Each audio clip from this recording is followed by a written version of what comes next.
Beberapa waktu terakhir kita membaca berita tentang beberapa orang selebgram atau selebriti Instagram yang mengalami kecelakaan yang fatal sehingga merenggut nyawa mereka. Mereka yaitu pribadi-pribadi yang populer di media sosial seperti Instagram, Facebook, dan YouTube ini terjatuh dari gedung yang tinggi atau tebing yang curam ketika sedang melakukan selfie. Di antaranya yaitu Wu Yongning, seorang rooftopper dari Tiongkok. Rooftopper yaitu orang yang membuat selfie foto dengan pose-pose yang berbahaya di puncak gedung-gedung yang tinggi tanpa menggunakan alat pengaman. Foto-foto sensasional yang kemudian mereka pamerkan melalui media sosial dengan tujuan untuk memperoleh followers yang sebanyak-banyaknya. 3 tahun yang lampau ketika Wu Yongning berupaya memanjat sebuah gedung yang setinggi 62 lantai di kota Changsha, Tiongkok. Ia terjatuh dan tewas di tempat. Peristiwa semacam ini sudah sering terjadi. Sebelum dan sesudah Wu Yongning, banyak selebgram yang lain yang mengalami nasib yang sama. Hal ini menjelaskan kepada kita bahwa sesungguhnya perasaan takut adalah bagaikan sebilah pisau yang bermata dua. Di satu sisi, ia bersifat positif. Di sisi yang lain, ia bersifat negatif. Di satu pihak, ada rasa takut yang sepatutnya. Di pihak yang lain, ada juga rasa takut yang tidak seharusnya. Apakah yang saya maksudkan dengan perasaan takut yang bersifat positif dan yang sepatutnya itu? Itulah perasaan takut yang menghindarkan kita dari bertindak secara sembrono. Apabila orang tidak memiliki rasa takut yang semacam ini, maka yang bersangkutan tidak akan dapat membedakan antara mana perilaku yang aman dengan mana yang berbahaya. Sebagai akibat, ia akan bertindak tanpa pertimbangan yang matang. Alhasil, ia akan menuai masalah yang dapat saja berakibat fatal. Itulah yang dialami oleh beberapa orang selebgram yang saya sebutkan tadi. Artinya rasa takut yang bersifat positif ini harus ada di dalam diri semua orang.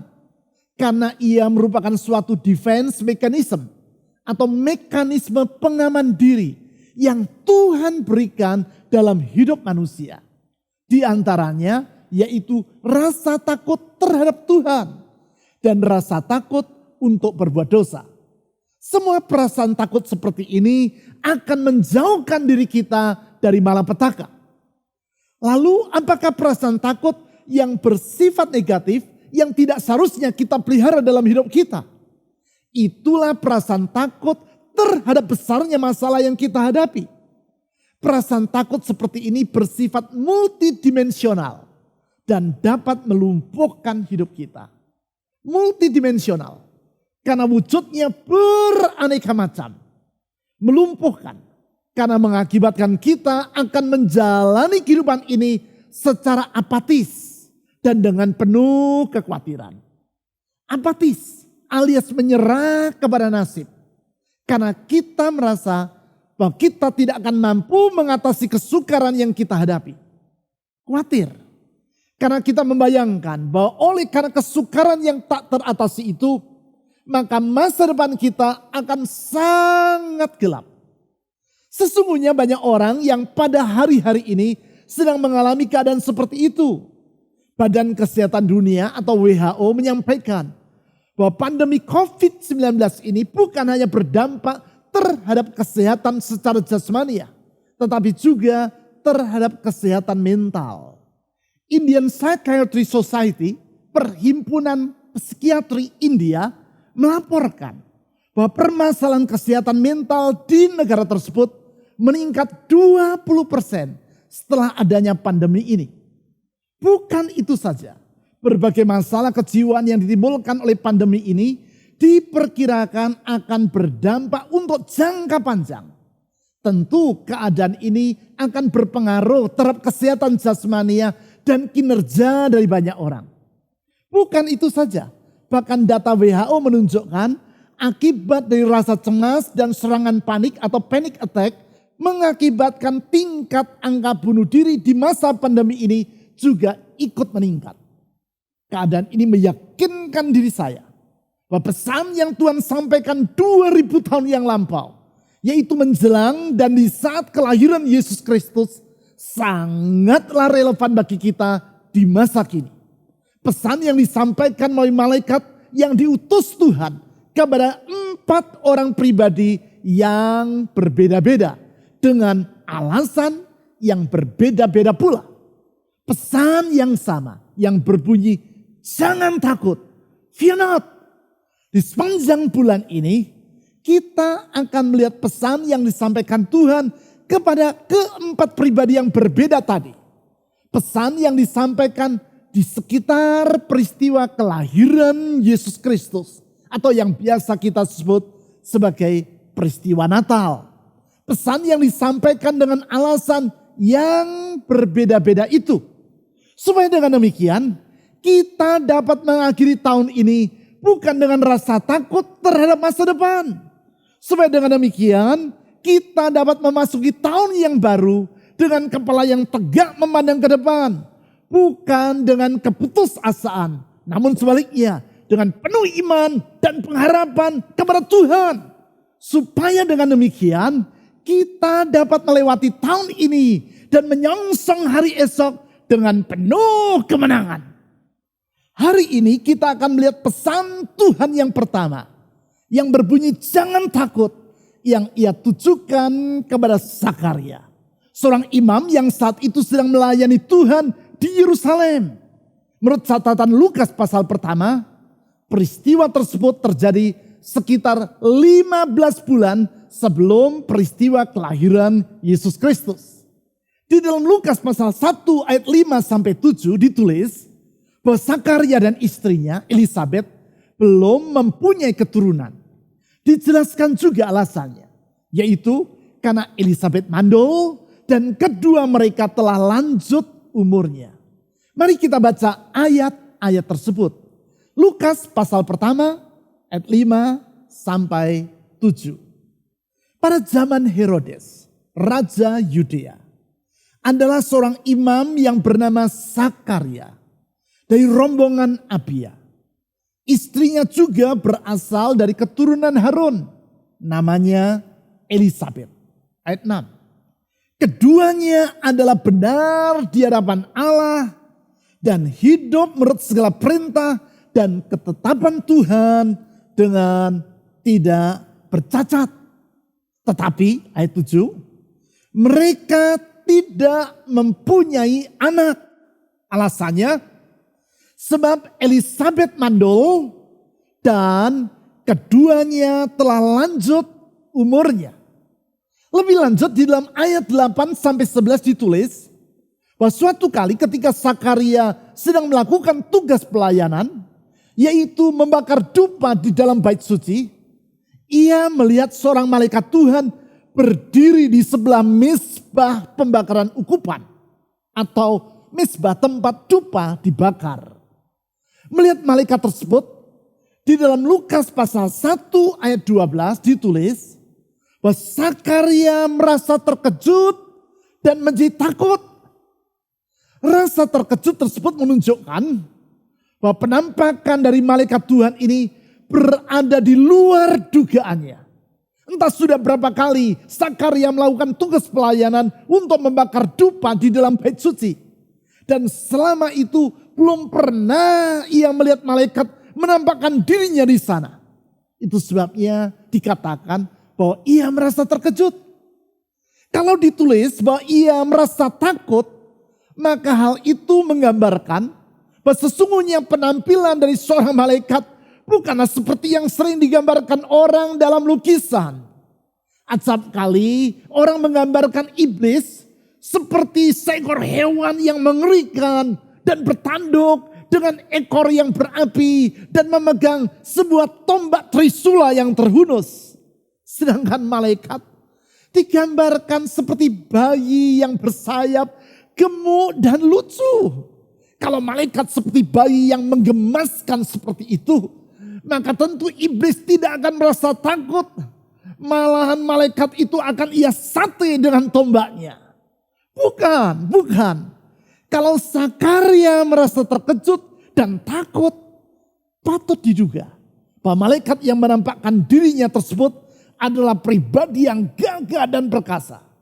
Selanjutnya, di dalam Lukas pasal 1 ayat 13 sampai 14 ditulis sebagai berikut.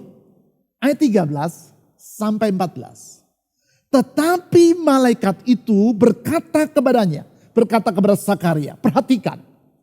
Jangan takut, hai Zakaria. Kepada Zakaria, malaikat yang di ayat 19 memperkenalkan namanya, yaitu Gabriel ini berkata, jangan takut, hai Zakaria. Mengapa Gabriel berkata seperti itu? Apa alasannya?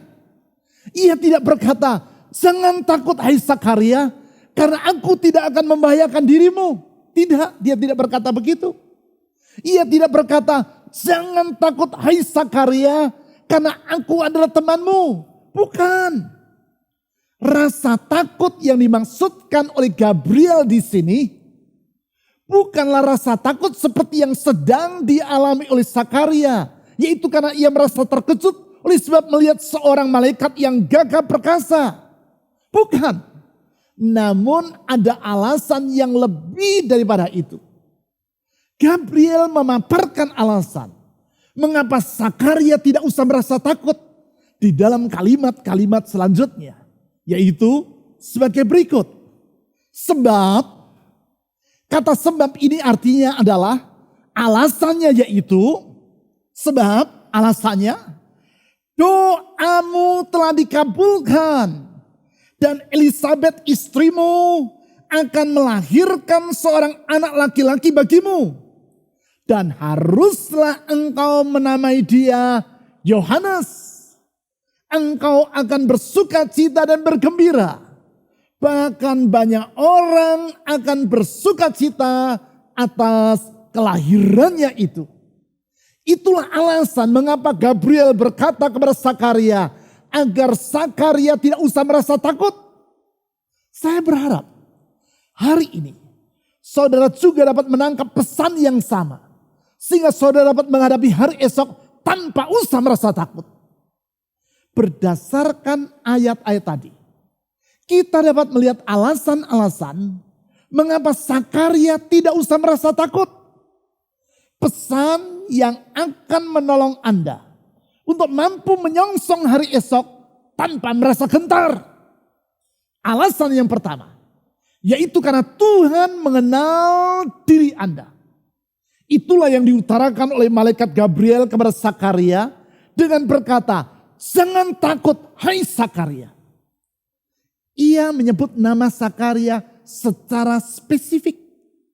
Dengan menyebut nama yang bersangkutan, Gabriel menyatakan bahwa Zakaria adalah pribadi yang dikenal oleh Tuhan dan dia berharga di mata Tuhan. Dale Carnegie, seorang pelopor dalam pelatihan pengembangan diri yang sangat terkenal di dunia, dalam bukunya How to Win Friends and Influence People menulis, a person name is to him or her the sweetest and the most important sound in any language. Nama seseorang merupakan bunyi dalam bahasa apapun yang termanis dan terpenting bagi yang bersangkutan. Dengan berkata seperti demikian, Dale Carnegie bermaksud untuk mengajar agar kita mengingat nama orang lain dan mengucapkan nama tersebut ketika kita berjumpa dengan sang pemilik nama itu. Sebab ketika nama yang bersangkutan kita ucapkan, maka orang itu akan merasa bahwa kita sangat menghargai dirinya. Kalau saya menyebut nama saudara, saudara akan merasa saudara sangat dihargai. Orang itu akan merasa bahwa bagi kita dirinya adalah somebody, not just anybody, apalagi nobody. Dirinya adalah seorang pribadi dan bukan siapa saja, apalagi bukan siapa-siapa. Somebody, seseorang yang berharga Karena kita mengenal dirinya. Sebagaimana yang terbukti bahwa kita dapat menyebut nama yang bersangkutan. Oleh karena itu dengan berkata, jangan takut hai Sakarya. Sesungguhnya malaikat Gabriel sama seperti berkata, jangan takut hai Sakarya. Karena Allah mengenal dirimu. Jangan takut hai Sakarya. Karena engkau berharga di mata Tuhan. Jangan takut hai Sakarya. Karena di hadapan Tuhan engkau adalah somebody. Bukan just anybody. Apalagi nobody. Kalimat yang sama sebenarnya Tuhan sedang sampaikan kepada dirimu pada hari ini. Jangan takut. Karena Tuhan mengenal Anda. Artinya diri Anda berharga di matanya. Artinya dia mengasihi dirimu. Bukankah hal itu yang Yesus ucapkan ketika ia berkata di dalam Yohanes pasal 10 ayat 14 seperti demikian?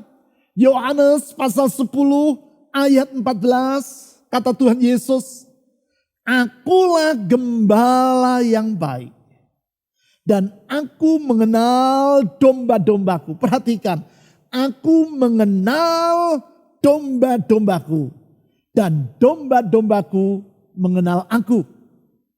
Sebelum itu di Yohanes pasal 10 ayat 3 Yesus berkata seperti berikut. Yohanes pasal 10 ayat 3. Untuk dia, untuk gembala itu, penjaga membuka pintu dan domba-domba mendengarkan suaranya. Perhatikan. Dan ia sang gembala memanggil domba-dombanya masing-masing menurut namanya dan menuntunnya keluar. Perhatikan apa yang Yesus katakan tentang dirinya, yaitu sang gembala yang baik di ayat ini.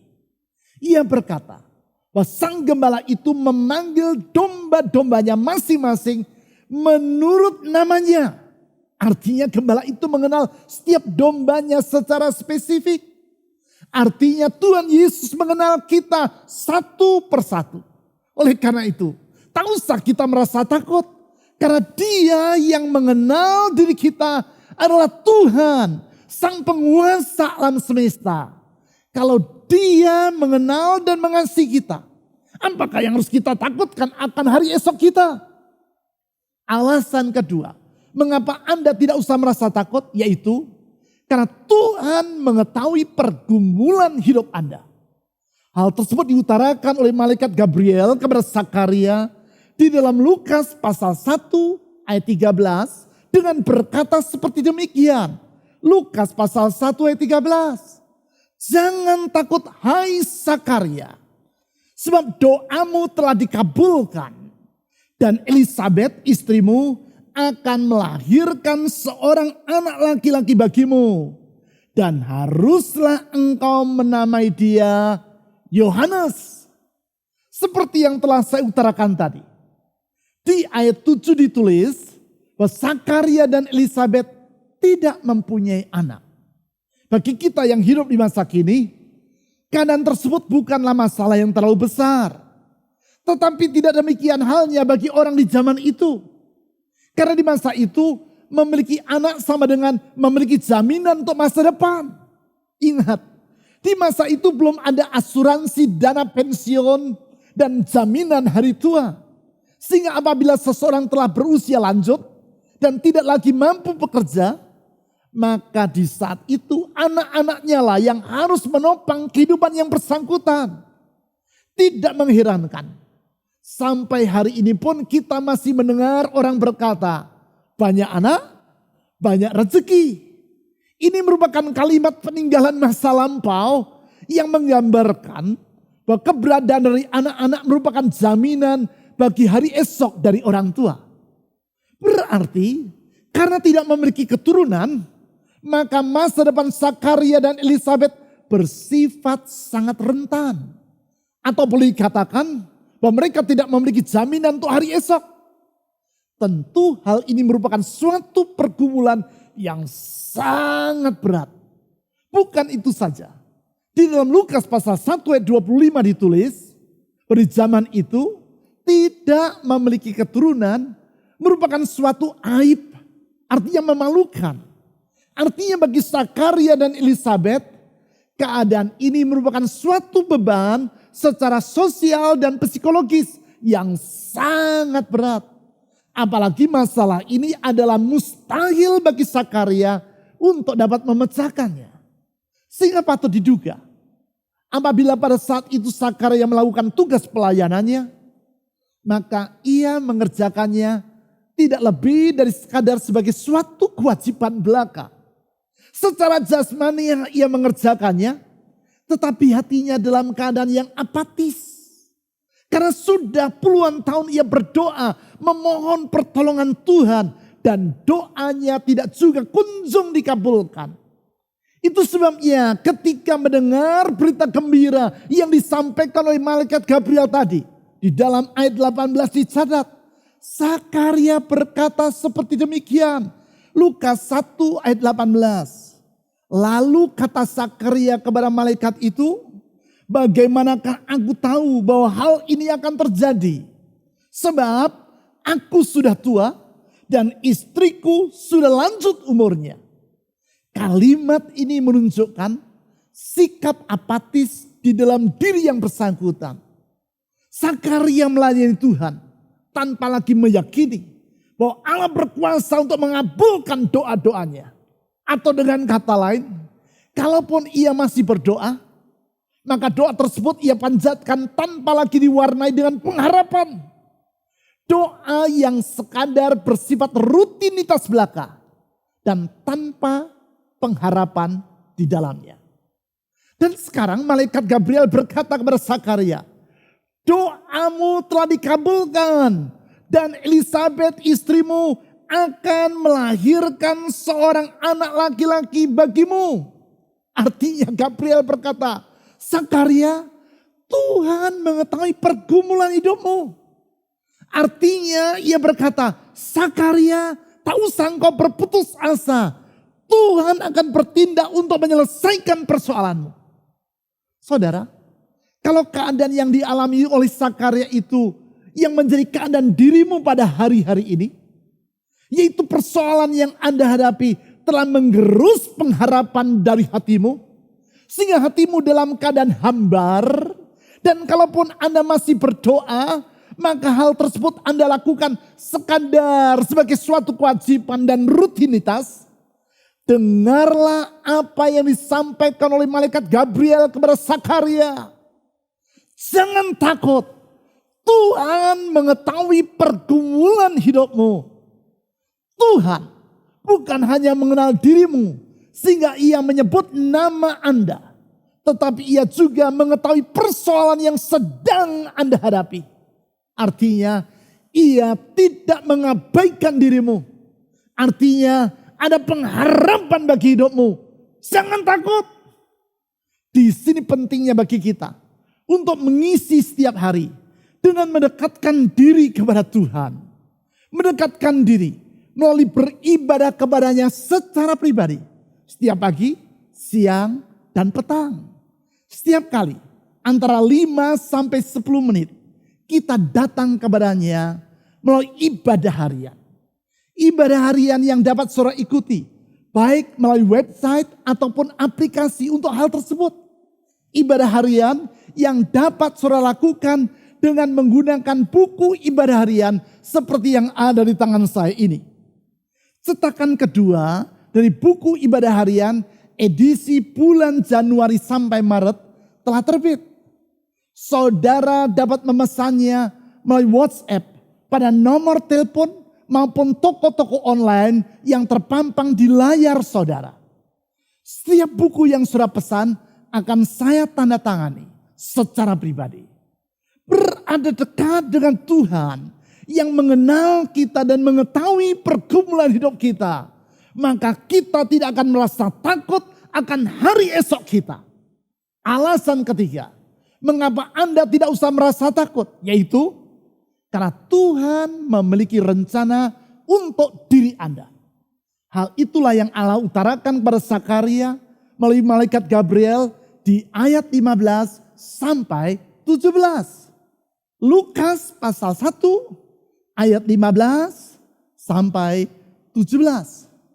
Sebab ia, Yohanes, anak dari Zakaria dan Elisabet, akan besar di hadapan Tuhan, dan ia tidak akan minum anggur atau minuman keras, dan ia akan penuh dengan Roh Kudus mulai dari rahim ibunya.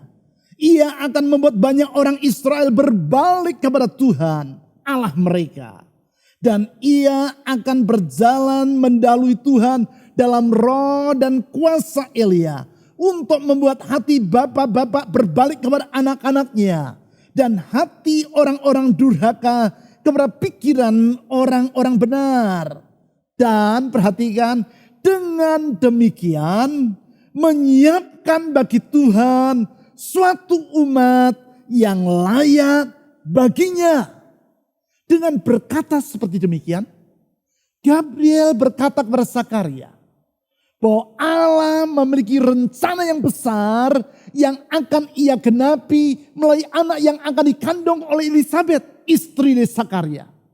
Anak yang harus diberi nama Yohanes itu akan menyiapkan bagi Tuhan suatu umat yang layak baginya. Yang dimaksudkan di sini adalah bahwa Allah memiliki rencana agar Yohanes menyiapkan umat Tuhan untuk menyambut kehadiran dari Sang Mesias, yaitu Juru Selamat yang akan segera hadir sesudah kelahiran Yohanes. Sang Mesias, yaitu Yesus Kristus, yang menurut catatan Lukas pasal 1 ayat 26 akan dikandung oleh Maria 6 bulan sesudah Elisabet mengandung Yohanes di dalam rahimnya. Berarti kalau selama sekian tahun Allah tidak juga kunjung mengabulkan doa Zakaria dan Elisabet, hal tersebut bukanlah karena ia lalai atau mengabaikan permohonan mereka. Bukan. Tetapi karena Tuhan memiliki rencana yang jauh lebih besar dari apa yang mampu dipikirkan oleh Zakaria dan istrinya. Bagi Zakaria dan Elisabet, memiliki keturunan sudah lebih daripada cukup. Tetapi Allah memiliki rencana yang lebih besar daripada itu. Yaitu bahwa ia akan menghadirkan sang pembuka jalan bagi kedatangan Sang Mesias. Hal ini menjelaskan kepada kita bahwa rencana Tuhan tidaklah selalu sama dengan rencana kita. Waktu Tuhan tidak selalu sesuai dengan waktu yang kita inginkan. Di dalam semua itu, satu hal yang bersifat pasti. Perhatikan, satu hal yang bersifat pasti, yaitu bahwa rencana Tuhan selalu lebih mulia dibandingkan rencana kita. Dan waktu Tuhan selalu yang terbaik dan yang tersempurna bagi diri kita. Oleh sebab itu, apabila saat ini saudara sedang melewati pergumulan seperti yang pernah dialami oleh Zakaria, dengarlah apa yang disampaikan oleh malaikat Gabriel kepada Zakaria. Jangan takut, Tuhan memiliki rencana untuk dirimu. Rencananya jauh lebih indah dibandingkan apa yang dapat saudara pikirkan bagi dirimu. Kasih, kuasa, dan hikmatnya tidak terbatas. Kesetiaannya tetap untuk selama-lamanya. Oleh sebab itu, tak usah saudara berputus asa. Jangan takut, masa depanmu ada di dalam tangan Tuhan. Dan ia merajutnya dengan indah serta akan mewujudkannya tepat pada waktunya. Pada umumnya, kelompok-kelompok masyarakat di dunia memiliki kepercayaan yang bersifat tahayul, yang kadang-kadang berbeda satu sama lain. Bagi orang barat misalnya, angka 13 dipercaya sebagai angka sial. Sedangkan bagi orang Afrika, berpapasan dengan kucing yang berwarna hitam yang sedang menyeberang jalan dianggap sebagai suatu pertanda buruk.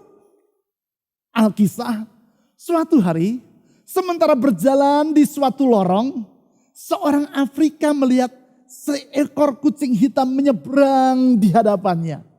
Melihat hal itu langsung ia berpikir bahwa hari itu dirinya akan mengalami nasib yang buruk.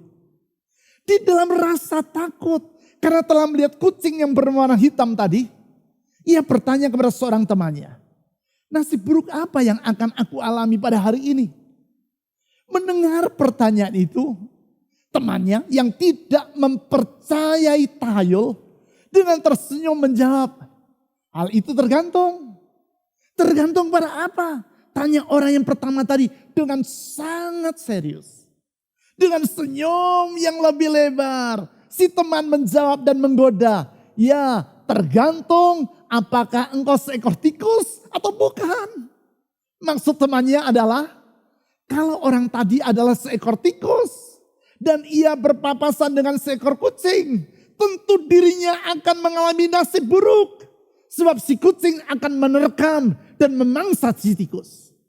Tetapi kalau orang tadi bukan seekor tikus, maka berpapasan dengan seekor kucing tidak akan berdampak apapun terhadap dirinya. Sehingga ia tidak usah merasa takut. Demikian juga dengan diri kita. Apakah wabah yang sedang melintas di depan kita akan membuat kita merasa takut terhadap hari esok atau tidak? Sangatlah tergantung.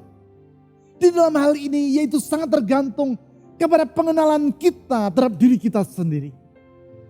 Kalau kita memandang bahwa diri kita adalah seekor tikus dan wabah ini bagaikan seekor kucing, maka kita akan merasa khawatir terhadap hari esok. Tetapi kalau kita mempercayai apa yang Tuhan katakan kepada Zakaria, yaitu pertama, bahwa ia mengenal diri kita. Kedua, yaitu bahwa ia mengetahui pergumulan hidup kita. Dan yang ketiga, yaitu bahwa ia memiliki rencana untuk hidup kita. Artinya, hidup kita berharga di matanya. Dan Tuhan mengasihi kita. Maka kita tidak akan merasa takut terhadap si kucing hitam. Yaitu wabah ataupun kesukaran yang sedang melintas di depan kita. Karena kita tahu bahwa Tuhan yang mengasihi kita adalah pribadi yang kasih, kuasa, hikmat dan kesetiaannya tidak terbatas. Ia tidak akan membiarkan kita menghadapinya seorang diri. Sebagaimana ia menolong Zakaria, demikianlah ia akan menjawab doa-doa kita tepat pada waktunya. Kasih, kuasa, hikmat dan kesetiaan yang telah ia buktikan melalui kerelaannya untuk hadir dan lahir di dunia melalui Yesus Kristus. Ia lahir untuk mengorbankan dirinya bagi kita di kayu salib. Melalui pengorbanannya itu, ia menebus kita dari masa lalu yang kelam dan menyediakan bagi kita masa depan yang gemilang. Pengorbanannya yang akan kita rayakan dengan mengambil bagian di dalam perjamuan kudus. Sebelum itu, sebelum kita mengambil bagian dalam perjamuan kudus, saya akan terlebih dulu berdoa bagi saudara.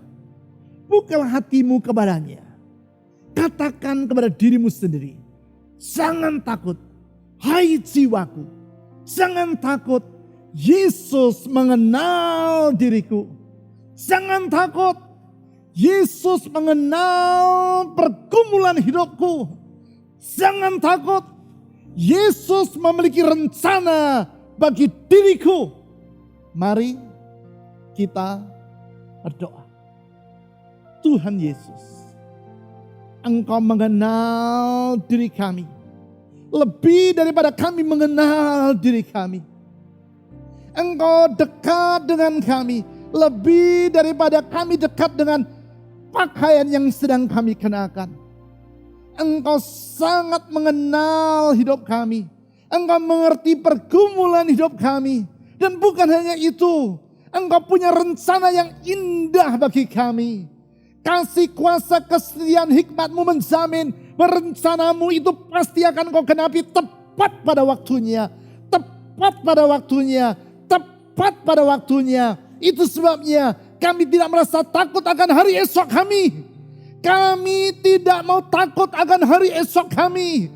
Karena Tuhan gembala yang baik yang telah mengorbankan nyawanya itu yang pegang hari esok kami. Tuhan Yesus, saya berdoa untuk setiap orang yang sedang mendengarkan uraian firman Tuhan hari ini. Yang hatinya diliputi dengan rasa gundah, rasa takut, rasa gentar akan hari esok. Saya berdoa biar firman-Mu merupakan roh yang hidup dan menghidupkan hati mereka, menghidupkan iman mereka, menyingkirkan rasa ragu dan takut dalam hidup mereka, menyanggupkan mereka melihat bahwa di dalam Yesus Kristus, Tuhan dan Juru Selamat yang hidup, kami memiliki hari esok. Ulurkan tangan-Mu yang memulihkan, menyembuhkan, dan meneguhkan itu. Membuka jalan tepat pada waktunya. Membuka pintu tepat pada waktunya. Menyediakan jalan keluar tepat pada waktunya. Di dalam nama di atas segala nama. Nama Yesus Kristus yang mengasihi kami. Dan yang telah mati bagi kami. Dan bangkit serta hidup untuk selama-lamanya. Kami telah berdoa. Amin.